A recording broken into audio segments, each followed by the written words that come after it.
All right, so first off, 6 minutes is way too short of amount of time, so we're going to go real fast here. My name is Schultz. I'm with Eagle & Crane Coffee Company.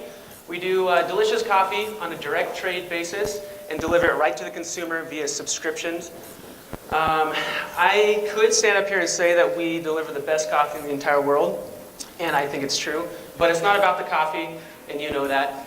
Real quick from Mohammed Yunus. He's the founder of microfinance and has probably done more to help those that are in poverty around the world than anyone else in history, probably.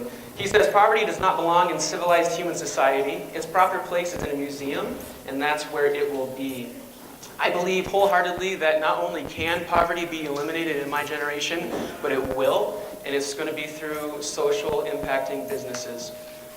Okay, so ever since I can remember, 5 years old, I wanted to be this guy, Lieutenant Pete Mitchell from Maverick, from Top Gun. I watched this movie probably every single day, and my entire life was set to become a fighter pilot since I was 5, no joke. And then when I was 11, I read this book. Anybody recognize this one? Yeah. So this changed my thought process on what money is and how it can be used and how it should be used, not just for yourself, but for your family and your community. As I approached high school, this is my best Maverick face. I almost got my pilot's license and nearly got into the Naval Academy, almost the Air Force Academy, did not. Didn't know what to do after that, so I figured real estate was a good choice. This is me, 19 years old, as a little itty-bitty baby realtor. If that doesn't say, trust me with your house, I don't know what does. Same year, 2011, I went to Haiti. And this was the first time that I saw true injustice. The most incredible amount of poverty and just overall just oppression and depression in this world. And my heart broke for these orphans that I was there with. The amount of corruption that exists in developing nations is shocking and is staggering, and it should not exist. Did real estate for 4 more years, went to Bible school, learned how to be Jesus. Shaved my face, graduated, realized that was probably a mistake. Sold products directly, cookware, some high expensive knives, things like that. Went to Uganda and started a coffee company. So how did that happen?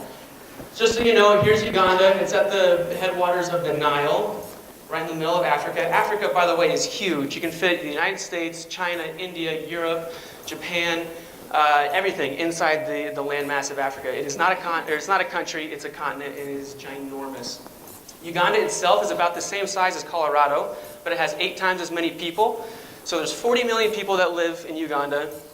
Half of them are 16 and younger, and they have not yet started having kids, all right?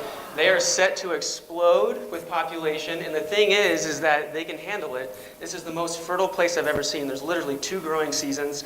I didn't find anyone that's starving, although there are places in the north, near Sudan, Congo. It's surrounded by some pretty sketchy places, but there's an incredible opportunity, guys. There's so many resources, both natural and human, and Africa is going to shock the world in this next generation, and it's either going to be the most amazing thing we've ever seen or the most terrible. So last year I spent a month there. I rented a motorcycle, drove around, put about 1,200 miles on it, went border to border, saw some old friends of mine, met some amazing new people, and what I saw was there's no American dream. There's no hope for a better future, and when you do find it, it's like this shining light in the darkness. And so those are the people that I want to partner with. I want to bring hope. I want to bring an opportunity to help people raise themselves out of poverty, use what they already have, what's right in front of them, their resources that's literally under their feet, and make their lives better and their families and their communities as well. If there was an entrepreneur in every family, there would be no poverty. That's from yours truly. I heard someone say this, but I couldn't find it, so you can quote me if you want. All right, the mission. Nonprofit organizations are the best and the worst thing I've ever seen. They're amazing because they're incredibly selfless, and they have this incredible mission that they're called to wholeheartedly, but they're the worst because they spend 80% of their time fundraising and not doing what they're supposed to do, right? Also, there's been more NGOs in Uganda in the last 30 years than any other country in the world, and there's nothing to show for it except a handout mentality and a dependence on foreign aid. And that should not be. So we want to offer a hand up and partner with people and not handouts.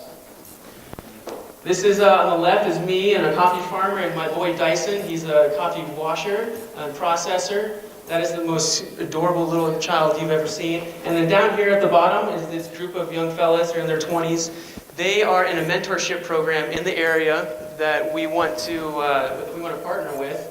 And they are learning, okay, first off, everyone there, just about everyone has a degree and they're educated, but there's no jobs because the economy is non-existent. So what you have to do is you have to make it for yourself, right? If you can find a job digging a ditch somewhere, you can get $2 a day in labor, right? That is nothing, even for Africa. These guys are learning how to take a half acre of their family's land, plant onions on it responsibly, sustainably, and effectively, and they're actually making 2 years worth of wages of hard labor in 3 months, and it's incredible. And they're taking it back to their communities and teaching everyone else. It's the most amazing thing I've ever seen. Okay, so why coffee? Real quick, because I have like 30 seconds. One tree in one season makes 1 pound of roasted coffee, and it's about $1. Ah!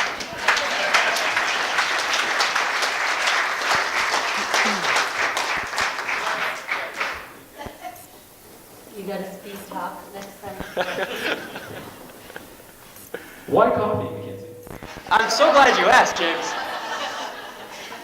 It's twofold. Only the richest countries in the world drink coffee, and only the poorest countries can actually produce it and grow it. It's one of the most amazing vehicles to impart change in a place without having to change any daily habit. And so, if you look at this, the C price is the commodity price. 1 pound of roasted coffee from one tree in one season is $1, and that's unsustainable. That number should scare you right now because this means farmers are cutting down their trees to plant corn so that they can survive. Specialty coffee, going direct trade, direct to the farmer, allows us to pay the value that the coffee is worth based on flavor and what we can actually sell it for. That's $2 and up. That's the difference between cutting your trees down and buying shoes for your kids. And then there's some numbers on why we do subscriptions. There's a huge market for it. Also, we want to partner with nonprofits locally for fundraising, but that's another talk. All right, end the question.